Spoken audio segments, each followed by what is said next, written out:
ഹോസ്റ്റലിലേക്കുള്ള നടത്തത്തിനിടയിലാണ് അയാൾ അപ്രതീക്ഷിതമായി എൻ്റെ മുന്നിലേക്ക് കടന്നു വന്നത്. വേഷവും ഭാവവും നന്നെ മുഷിഞ്ഞിട്ടുണ്ട്. ഒരു കള്ളുകുടിയനാകും, അല്ലെങ്കിൽ ഒരു ഭ്രാന്തൻ. എന്തൊരു മനുഷ്യനാണ് അയാൾ. ഞാൻ പല്ലിറുമി. പേടിക്കണ്ട എന്നയാൾ പലയാവർത്തി പറയുമ്പോഴും പേടിയോടെ ഞാൻ അയാളിൽ നിന്നും അകന്നു മാറി. അയാളുടെ പുലമ്പലുകൾക്ക് കാതുകൊടുക്കാതെ ഞാൻ നടത്തത്തിന് വേഗം കൂട്ടി. പക്ഷേ എൻ്റെ ചിന്തകളുടെ വലിയൊരിടം ആ മനുഷ്യൻ കൈവശപ്പെടുത്തി കഴിഞ്ഞിരുന്നു. ആദ്യം കണ്ടുമുട്ടുന്ന അപരിചിതർ തന്നെയല്ലേ പിന്നീട് പിരിയാനാകാത്ത പരിചിതരാകുന്നത്.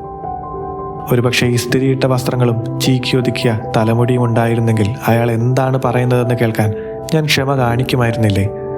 ചില നേരത്തെ മനുഷ്യരങ്ങനെയാണ്. പുറംമോടിയിൽ ആകർഷ്ടരാകും. അത് വെച്ച് അവരെ വിലയിരുത്തും.